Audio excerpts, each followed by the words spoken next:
So hello students, welcome back to the official channel of Landmark English Academy. So today we are going to talk on a very interesting and important topic, or you can say the module, that is GT, जिसको हम general training से भी जानते हैं।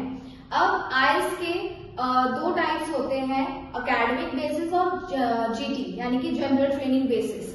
ठीक है, जो बच्चे एकेडमिक करते हैं वो आगे अपनी फर्दर स्टडीज के लिए कंटिन्यू करना चाहते हैं अब्रॉड में, और जो लोग PR बेसिस पे, वर्क परमिट के बेसिस पे बाहर जाना चाहते हैं वो GT के साथ आगे बढ़ते हैं। ठीक है, तो without wasting any time let's get into the video.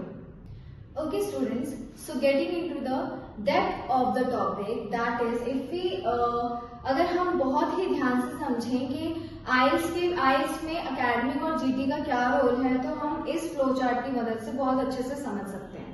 ठीक है, अब IELTS जो आपका टेस्ट है इसमें GT और एकेडमिक्स दो तरीके से एग्जाम होते हैं। ठीक है, अब जो GT बेसिस होते हैं वो मैंने आपको पहले बता दिया है, वर्क परमिट बेसिस पे होते हैं। ठीक है, उसमें जो आपका टास्क 1 होता है वो लेटर राइटिंग होता है।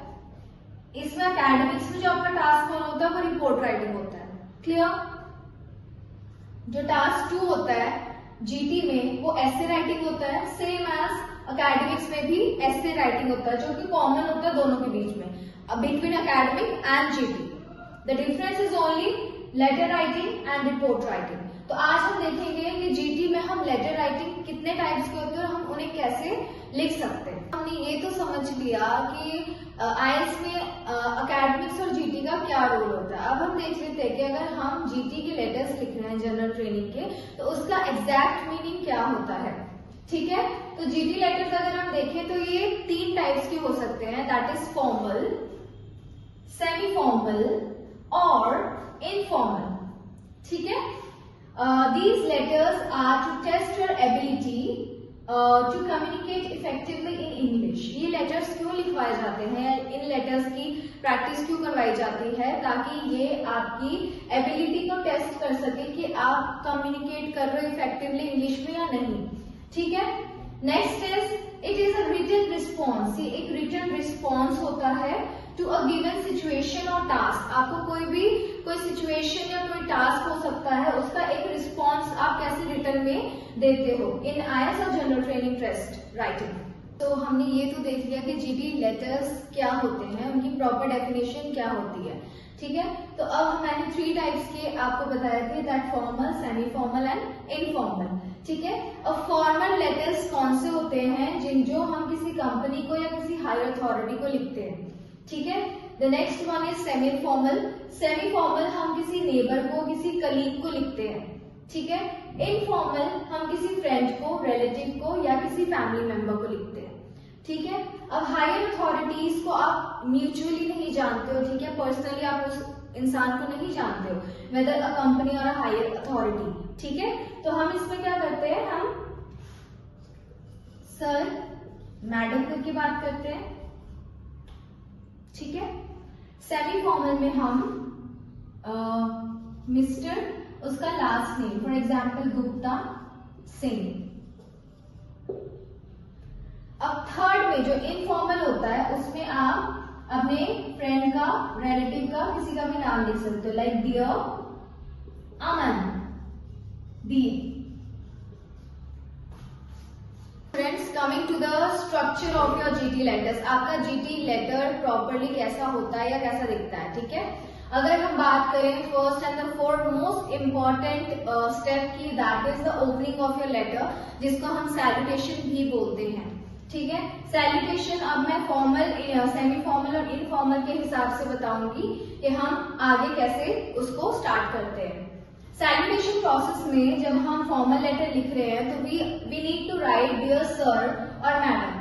रीजन मैंने आपको बताया था कि हम उस पर्सन को, उस अथॉरिटी को पर्सनली नहीं जानते हैं। ठीक है, second thing is semi formal में आप अपने जैसे मैंने बोला था कलीग्स को, मैनेजर्स को या किसी ऐसी अथॉरिटी को लिख सकते हो जिसको आप जानते हो, बट वो आपसे थोड़े क्या बोल सकते हैं, सीनियर है या फिर कुछ ऐसा है, कुछ आपको उनको ड्यू रिस्पेक्ट देनी है।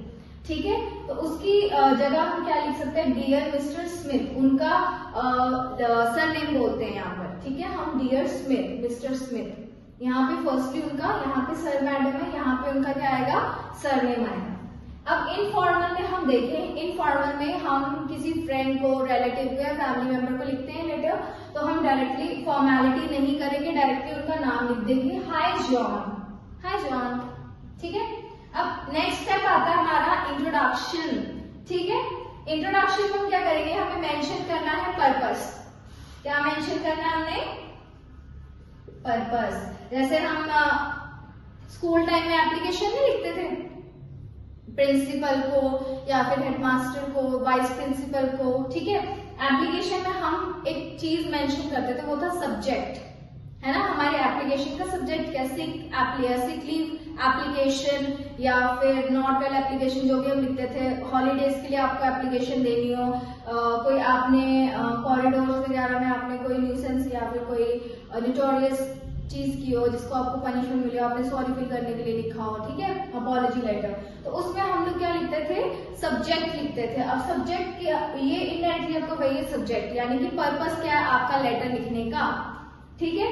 तो हमारा पर्पस मेंशन करना इंपॉर्टेंट है informal and semi formal letters, ठीक है, ताकि आपकी purpose of your letter clearly in the first paragraph. First paragraph जो होगा आपका, यानी कि उसको हम बोलते हैं बॉडी 1, जो आपकी बॉडी 1 होगी, उसमें आपने क्लियरली अपना पर्पस बताना है कि आपका लेटर लिखने का पर्पस क्या है।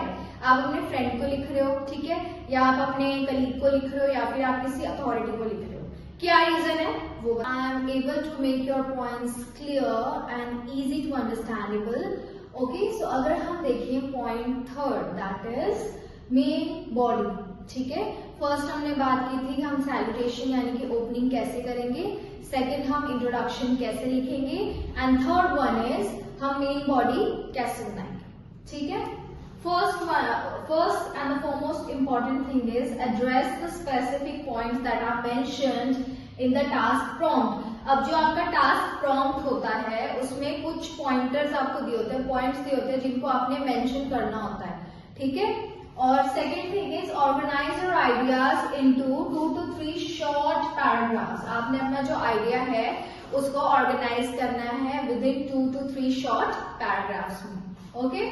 Fourth important point is closing statement. अब हमारा क्लोजिंग स्टेटमेंट क्या होना चाहिए, फॉर्मल में और इनफॉर्मल में। फॉर्मल में I look forward to your reply और रिस्पॉन्स, और दूसरा आप लिख सकते हो looking forward to hearing from you, looking forward to hearing from you, ठीक है। अब मोस्टली फॉर्मल और सेमी फॉर्मल में जो क्लोजिंग स्टेटमेंट होता है वो सेम होता है, ठीक है, इसलिए मैंने फॉर्मल और इनफॉर्मल के बीच का डिफरेंस आपको बताया। अब इनफॉर्मल में जब हम देखेंगे hope to hear from you soon, ठीक है, सी यू सून। आप या तो ये लिख सकते हो होप, होप क्या होती है, आशा, एक विश्वास होता है कि to hear from you soon, कि तुम्हारा जल्दी रिप्लाई आएगा, I am waiting for your reply, ठीक है। Second thing is see you soon, जल्दी मिलते हैं। Students, we came at the end of the structure of your GT letters, that is signing off, the last step and the most important step. आप letter की ending कैसे कर रहे हो, ठीक है। तो फॉर्मल और सेमी फॉर्मल दोनों मैंने एक साथ बताए हैं और इनफॉर्मल मैंने अलग से बताया, क्योंकि फॉर्मल सेमी फॉर्मल में काफी ज्यादा सिमिलैरिटीज हैं स्टार्टिंग टू एंडिंग, ठीक है।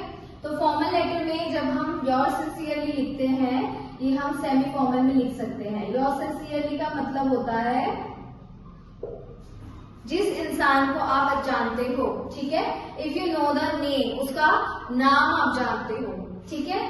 योर्स फेथफुली हम तब लिखते हैं जब हम उस पर्सन को नहीं जानते, तो ये हम फॉर्मल में लिखेंगे, ठीक है। F for faithful, F for formal, S for sincerely, S for semi formal. ये आपका याद रखने का एक बहुत ही अच्छा तरीका है, आप लिख सकते हो या याद कर सकते हो इसको, ठीक है। अब इनफॉर्मल में हम क्या लिख सकते हैं, बेस्ट रिगार्ड्स, योर लविंगली या फिर टेक केयर। क्यों, क्योंकि इनफॉर्मल हम एक कैजुअल लेटर लिख रहे हैं अपने फ्रेंड को या अपने किसी फैमिली मेंबर को जिनको हम बहुत अच्छे से जानते हैं। Students, that's all for today's video. I hope you really found this video helpful for yourself and for your friends.